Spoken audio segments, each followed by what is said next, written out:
Good morning class 10। आज मैं आपको बात 18वीं की लेखक सुदर्शन चैप्टर से साहित्य सागर चैप्टर को एक बार और एग्ज़ाम के पहले रिवीजन करा देती हूँ। एक्सट्रैक्ट है, रुपया कमाने का कितना आसान तरीका है। मैं सारा दिन मजदूरी करता हूँ, तब महीने भर बाद 10 रुपये हाथ आते हैं। एक्सट्रैक्ट ध्यान से देख लेना। इस कथन का वक्ता कौन है और वह क्या करता है। इस कथन के वक्ता का नाम रसीला है। रसीला नाम जब देखता है जगत सिंह को घूस के पैसे लेते हुए, रिश्वत के पैसे लेते हुए, तो सोचता है कि मैं दिन भर इतनी मेहनत करता हूँ, उसके बाद भी मुझे कितना कम पैसा मिलता है। और एक ये है जो मिनटों में हज़ारों में खेलते हैं। वह बाबू जगत सिंह के यहाँ नौकरी करता था। उसकी तनख्वाह भी बहुत कम थी, लेकिन वह किसी दूसरे के यहाँ नौकरी भी नहीं करना चाहता था, क्योंकि उसे इस बात का डर था कि पता नहीं दूसरा मालिक उसे प्यार देगा भी या नहीं, उस पर विश्वास करेगा या नहीं। रात दिन मेहनत करने पर भी उसकी ज़रूरतें पूरी नहीं होती थी। मैं सारा दिन मजदूरी करता हूँ, यह विचार वक्ता के दिमाग में कब और क्यों आया। मैं सारा दिन मजदूरी करता हूँ, यह विचार वक्ता यानी रसीला के दिमाग में आया, उस समय आया जब बाबू जगत सिंह का नौकर था। वास्तव में रसीला बहुत मेहनती और अपने मालिक से लगाव रखने वाला था। बार बार कहने पर भी बाबू जगत सिंह ने उसकी तनख्वाह नहीं बढ़ाई। फिर भी प्रेमवश उसने नौकरी नहीं छोड़ी। हालांकि उसे हर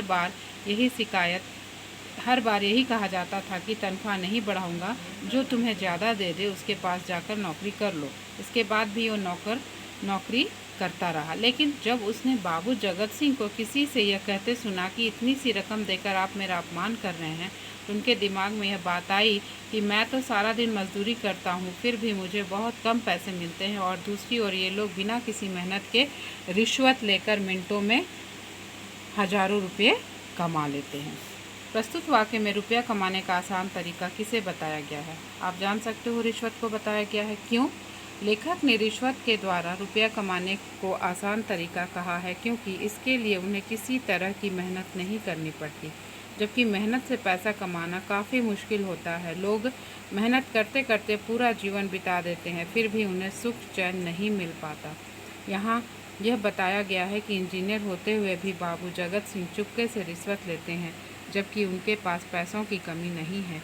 यदि वे चाहते तो अपनी मेहनत से कमाए गए रुपयों से जीवन निर्वाह कर सकते थे, लेकिन उन्हें धन का अधिक लोभ है। दूसरों की मेहनत की कमाई को बिना किसी परिश्रम के ले लेते हैं, और कम रिश्वत लेना वे अपना अपमान समझते हैं। ठीक है। इस वाक्य का उद्देश्य स्पष्ट कीजिए। इस वाक्य का उद्देश्य है समाज में व्याप्त समस्या, सोच एवं आर्थिक असमानता। सबसे बड़ी बात है आर्थिक असमानता, यानी कि पैसे रुपये या धन के मामले में हम एक नहीं हैं, उसके कारणों को प्रस्तुत करना। इस कहानी से यह पता चलता है कि इंजीनियर होते हुए भी बाबू जगत सिंह द्वारा रिश्वत लेना, यानी इंजीनियर है वो, उस व्यक्ति के पास पैसों की कमी तो होगी नहीं, फिर भी वो क्या करता है, रिश्वत लेता है। किस तरह से उनके गरीब नौकर रसीला की सोच को प्रभावित करता है। और रसीला जो उनके यहाँ काम करता बहुत गरीब है और वो ज़रूरतमंद है, फिर भी वो 1 रुपया भी अधिक उसको देना नहीं चाहते हैं। यह वर्तमान समाज की ज्वलंत समस्या है। रसीला द्वारा यह कहना कि सारा दिन मेहनत मजदूरी करता हूँ, तब महीने भर बाद 10 रुपये मिलते हैं, यह मजदूर वर्ग की समस्या है। शोषण, सोच एवं आर्थिक असमानता को प्रदर्शित करता है। रिश्वत द्वारा रुपया कमाने को आसान तरीका कहने का आशय है ईमानदारी, श्रम एवं मानवीय गुणों को महत्व न देना। ठीक है। इस सोच का यह परिणाम होता है कि जीवन के हर क्षेत्र में असमानता तथा शोषण का प्रभाव बढ़ता चला जाता है। ठीक है। और एक एक्सट्रैक्ट है इसका। अगर तुम्हें कोई ज़्यादा दे तो अवश्य चले जाओ, मैं तनख्वाह नहीं बढ़ाऊंगा। वक्ता कौन है ये आप जानते हो, और उसका परिचय आपको खुद लिखना है, यह मैं आपको नहीं बताऊंगी। उपरोक्त कथन में वक्ता कौन है, इस वाक्य के संदर्भ किस वाक्य में कहे गए हैं। श्रोता की पारिवारिक और आर्थिक दशा कैसी थी। श्रोता कौन है, जगत सिंह का नौकर है रसीला। ये क्वेश्चन आपको खुद से करना है। दिए गए अवतरण के माध्यम से लेखक ने क्या बताने का प्रयास किया गया। दिए गए अवतरण के माध्यम से लेखक ने यह बताने का प्रयास किया है कि यदि किसी ऐसे व्यक्ति के पास धन हो जो स्वार्थी एवं शोषक वृत्ति का हो तो उससे कुछ भी प्राप्त कर पाना संभव नहीं है।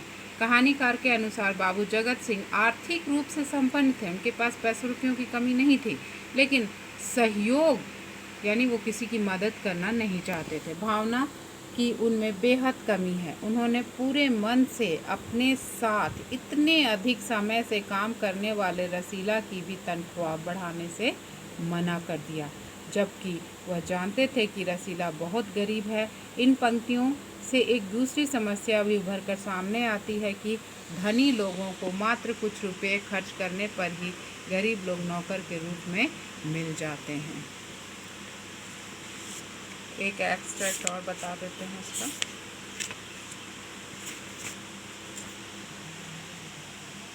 देखिए, यह इंसाफ नहीं अंधेर नगरी है, इंसाफ नहीं अंधेर नगरी है। कौन कह रहा है? रसीला का मित्र रमज़ान। यह कथन किसने कहा और वह कौन सा कार्य करता है? यह इंसाफ नहीं अंधेर नगरी है, यह वाक्य रमज़ान ने कहा। उसने ऐसा इसलिए कहा क्योंकि उसका दोस्त रसीला बेहद क्या था? ईमानदार था। वह शेख सलीमुद्दीन के यहाँ नौकरी करता था, जो उस जिले के मजिस्ट्रेट थे। वे बाबू जगत सिंह के अच्छे मित्र भी थे। कभी कभी रमज़ान रसीला को फल भी देता था। दोनों बातें करते थे।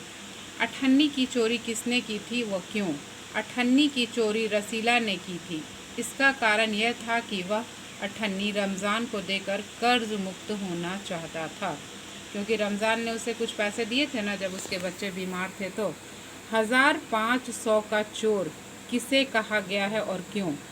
अठन्नी की बात यानी बात अठन्नी की में कहानी में 1000 का चोर जिला मजिस्ट्रेट शेख सलीमुद्दीन को तथा 500 का चोर बाबू जगत सिंह को कहा गया है। ऐसा इसलिए क्योंकि रमज़ान जानता था कि फैसला सुनाने के बाद जज उसी रुमाल से अपना मुंह पोंछ रहे थे जिसमें एक दिन पहले किसी ने 1000 रुपये बांध कर दिए थे। इसी तरह रसीला ने बाबू जगत सिंह को किसी से यह कहते सुना कि बस 500 इतनी सी रकम देकर आप मेरा अपमान कर रहे हैं। यानी जिस समय की कहानी है 500 उस समय बहुत बड़ी रकम होती थी, और उसको जगत सिंह क्या कर रहे हैं कि ये बहुत छोटी सी रकम है, इसे देकर आप मेरा अपमान कर रहे हैं। आप सोच सकते हो बच्चों कि जब 10 रुपये तनख्वाह दी जा सकती है तो 500 रुपया या 1000 रुपया उस समय के लिए लाखों की बात होगी। ऐसा क्या हुआ कि वक्ता ने दुनिया को अंधेर नगरी कहा? अपने शब्दों में लिखिए, लेकिन फिर भी एक बार मैं आपको बता देती हूँ उसको। वक्ता यानी रमज़ान ने दुनिया को अंधेर नगरी कहा। इसका कारण यह था कि उसके मित्र रसीला को 6 महीने की सज़ा सुनाई गई, जबकि उसका अपराध सिर्फ इतना था कि वह अपने मालिक बाबू जगत सिंह के लिए 5 रुपये की बजाय 4.5 रुपये की मिठाई खरीद कर लाया था। अठन्नी चुराने का अपराध भी वह न्यायालय में आने से पहले ही स्वीकार कर चुका था। इसके लिए 6 महीने की सज़ा उसे नहीं मिलनी चाहिए थी। रमज़ान इस बात से भी अवगत था कि शेख सलीमुद्दीन तथा बाबू जगत सिंह जो इंजीनियर हैं, दोनों ही रिश्वत लेते हैं, यानी रिश्वतखोर हैं, परंतु उन्हें तो कोई कुछ नहीं कहता, क्योंकि वो तो हज़ारों की हेराफेरी करते हैं, फिर भी उन्हें कोई कुछ नहीं कहता। और बेचारा एक मजबूर इंसान जिसने मजबूरी में सिर्फ 50 पैसे यानी 8 आने की हेराफेरी की थी, उसे 6 महीने की सज़ा हो गई, जबकि मात्र अठन्नी के लिए रसीला को 6 महीने की सज़ा सुना दी गई।